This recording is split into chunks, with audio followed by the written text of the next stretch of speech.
두 번째 이유는 잘못된 자세로 있거나 아니면 허리를 무리하게 쓰는 경우입니다. 요즘 많은 분들이 이거에 해당할 것 같은데요. 그러면 바른 자세는 무엇인가요? 라고 얘기를 이제 물어볼 수 있을 것 같은데, 바른 자세라고 하면은 크게 의미가 지어지는 동작들은 아니고요. 예를 들어서 허리가 이렇게 있을 때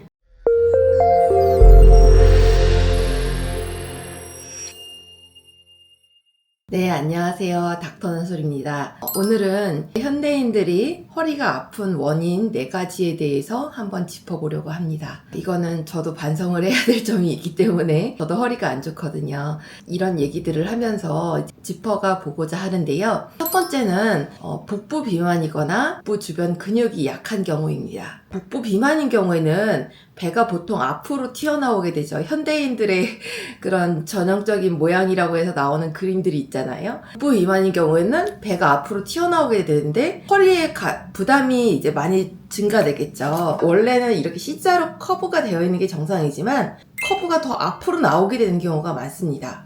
비만일 경우에는요. 그럴 때는 허리가 쉽게 아프게 되고 허리에 가중되는 부담이 높아지기 때문에 통증이 증가될 수 있습니다. 임산부를 떠올리면은 생각하기가 쉽지요. 임산부들은 이렇게 배가 나오시는데 그러면 허리 통증을 굉장히 많이 호소하시잖아요. 복부 근육이 약한 경우에도 그럴 수 있는데 이거는 좀 마른 여성들한테서 좀 잘 나타나는 특징이기도 한데 복부를 중심으로 싸고 있는 근육들을 우리가 코어 근육이라고 하는데 그 근육이 약할 때도 통증이 생길 수 있고, 그래서 그런 경우에는 이제 간헐적으로 복대를 착용하는 경우도 있죠. 두 번째 이유는 잘못된 자세로 있거나 아니면 허리를 무리하게 쓰는 경우입니다. 요즘 많은 분들이 이거에 해당할 것 같은데요. 그러면 바른 자세는 무엇인가요? 라고 얘기를 이제 물어볼 수 있을 것 같은데, 바른 자세라고 하면은 크게 의미가 지어지는 동작들은 아니고요. 예를 들어서 허리가 이렇게 있을 때 허리의 전만인 모양이 잘 유지되도록 하는 자세가 바른 자세라고 할 수 있겠습니다. 예를 들어서 의자 같은 거에 앉아 있을 때는 약간 이렇게 꼿꼿이 서서 허리가 약간은 앞으로 나오게끔, 그렇다고 너무 이렇게 하서는 안 되고요. 허리가 약간은 앞으로 나오게끔 앉아 있는 게 좋고요. 허리보다 무릎 이런 데가 조금 더 올라갈 수 있게 발 밑에 받침대를 좀 받쳐줘서 이제 허리의 부담을 줄여주는 것이 좀 도움이 될 수 있겠고요. 그리고 그런 경우가 아니더라도 너무 허리를 무리하게 쓴 경우에는 충분히 쉬어주는 것, 그게 굉장히 도움이 많이 될 수 있기 때문에 오래 서 있거나 할 때는 한 50분 서 있다 그러면은 한 10분은 쉬어주고, 이런 것들이 바른 자세의 기본적인 습관이라고 할 수 있겠습니다. 물건을 들어 올릴 때 같은 경우는 허리를 숙여가지고 물건을 짚게 되기가 쉬운데, 그런 게 아니라 이제 무릎을 내려가지고 물건을 이렇게 집어가지고 이렇게 올리는 그런 습관들이 도움이 될 수 있고요. 그리고 이제 누울 때는 허리가 너무 뜨지 않도록 하는 것이 중요하고 낮은 베개를 사용하는 것이 좀 도움이 된다라고 알려져 있죠. 그리고 무엇보다 중요한 건 꾸준한 운동입니다. 여기서 제가 찔리네요. 네.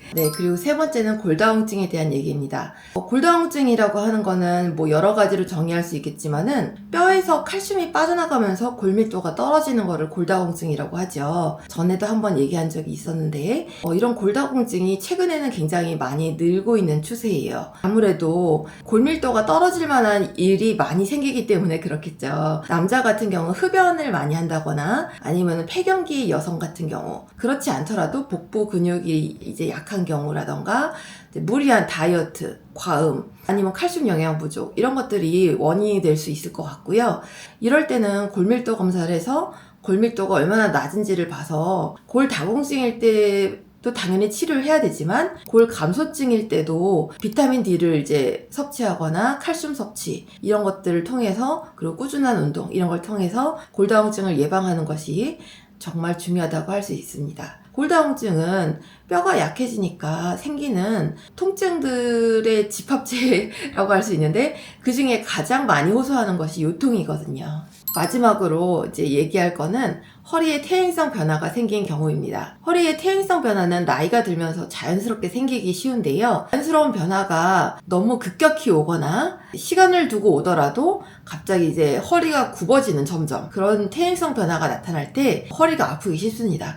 퇴행성 변화가 생긴다고 하면은 허리의 디스크 공간도 좁아지고 뒤에 신경 나오는 통로도 좁아지고 디스크 질환, 협착 질환 이런 것들이 생기기 때문에 요통이 생기기 쉬운 환경이 됩니다. 이 외에 허리 통증을 유발하는 다른 이유들을 생각을 해본다면은 요즘에 가장 흔한 거로는 대상포진이 있을 수 있어요. 옆구리 쪽으로 흔히 나타나는데 허리 통증으로 오인하는 경우도 많고요. 그리고 뭐 류마티스라던가 골관절염이라던가 이제 파제투병 이런 거일 경우에도 허리 통증으로 나타날 수 있고요. 무서운 경우로는 이제 척추 종양 같은 거 있을 경우 이런 경우에도 통증이 있을 수 있겠고요. 요로결석 같은 거 있을 경우 산부인과적인 질환이 있을 때도 허리 통증으로 오인할 때도 있습니다. 보통 허리가 아픈 원인은 앞에서 언급했던 4가지지만 이제 다른 원인들을 감별하기 위해서는 병원에 찾아가 보시는 것이 좋습니다. 치료법에 대해서는 워낙 많이 나와 있으니까 나중에 한번 다뤄보기로 하고요.